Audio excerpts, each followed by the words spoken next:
आप्पे पात्रामध्ये हिरवे वाटाणे घालून तर बघा एवढा हेल्दी आणि पौष्टिक नाश्ता तयार होतो। त्यासाठी इथे सर्वात प्रथम मी 2 वाट्या रेशनिंगचे तांदूळ घेतले, 1 वाटी पांढरी उडीद डाळ घेतली, 4 ते 5 पाण्याने स्वच्छ धुतली, त्यामध्ये 1.5 ते 2 ग्लास पाणी घालून ओव्हरनाईट किंवा 7 ते 8 तासांसाठी भिजू द्यायचं।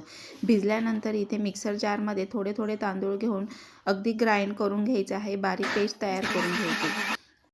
त्यानंतर एका खोलगट भांड्यात किंवा असं डब्यामध्ये काढून ठेवायचं आहे।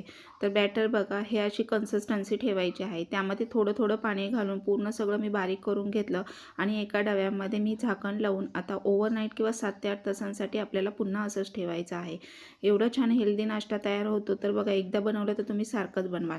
आता तुम्ही बॅटर बघू शकता एवढं फर्मेट झालेलं आहे। फर्मेट झाल्यानंतर आपण थोडं बॅटर एका भांड्यामध्ये काढून घ्यायचं आहे। त्यामध्ये 1 छोटा चमचा खाण्याचा सोडा घालायचा आहे, चवीनुसार मीठ घालायचं आहे, 1 ते 1.5 चमचा छोटा चमचा। पुन्हा हे बॅटर चांगलं व्यवस्थित मिक्स करायचे। याची कन्सिस्टन्सी तुम्ही बघू शकता, अशा रीतीने ठेवायची आहे। हे बघा। आता तुम्हाला प्रश्न पडला असेल की हिरवे वाटाणे आप्पे पात्रात कधी घालायचे, तर हो सांगते। तर त्यासाठी बघा ते इथे 1 वाटी मी वाटाणे घेतलेले आहे, हिरवे वाटाणे मिक्सर जारमध्ये घ्यायचे। त्यामध्ये बघा 7 ते 8 हिरव्या मिरच्या घ्यायच्या आहेत, थोडासा असा आल्याचा तुकडा घ्यायचा आहे आपल्याला, त्यानंतर 7 ते 8 लसणाच्या पाकळ्या घ्यायच्या आहेत। एवढं छान हेल्दी नाश्ता तयार होतो। तुम्ही एकदा बनवलं तर सारखंच बनवाल। त्यामध्ये थोडंसं पाणी ॲड करायचं आणि मिक्सर जारमध्ये आपल्याला ग्राइंड करून घ्यायचं आहे, बारीक पेस्ट तयार करायची। बघा हे अशा रीतीने बारीक पेस्ट तयार होते। त्यानंतर त्या बॅटरमध्ये ती पेस्ट आपल्याला मिक्स करायची आहे।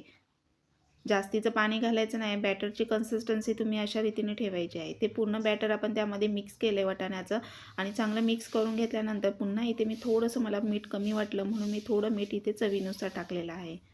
हे पुन्हा व्यवस्थित मिक्स करून घ्यायचं। त्यामध्ये बारीक चिरलेला टोमॅटो, बारीक चिरलेला कांदा आणि कोथिंबीर हे टाकल्यानंतर पुन्हा व्यवस्थित मिक्स करून घ्यायचं आहे। मीठ टाकल्यानंतर चांगलं बॅटर व्यवस्थित एका डायरेक्शनने मिक्स केल्यानंतर चव एकसारखी लागते, कुठेही कमी जास्त मीठ असं होत नाही।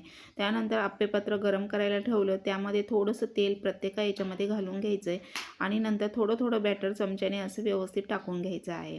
एवढा छान असा हेल्दी नाश्ता तयार होतो। तर बघा तुम्ही एकदा खाल्लं तर तुम्ही सारखंच बनवाल आणि मुलं पण खुश होतील। मुलंच काय तर लहानांपासून मोठ्याल्यांपर्यंत एवढे चवीने आणि आवडीने खातील ना, की असं वाटाण्याच्या सीझनमध्ये वाटाणा आणून तुम्ही वेगवेगळ्या प्रकारचा नाश्ता करू शकता।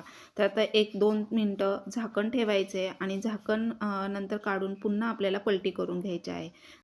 बॅटर पूर्ण सुकल्यानंतरच आपल्याला झाकण काढून पलटी करायची आहे, म्हणजे बॅटर चिकटलं जात नाही आणि ते व्यवस्थित आतपर्यंत असे शिजले जातात। तर हे बघा मी सगळे पलटी करून घेतलेले आहे। तेलाचा बिलकुल वापर करायचा नाही, एवढं हेल्दी आणि छान नाश्ता तयार होतो।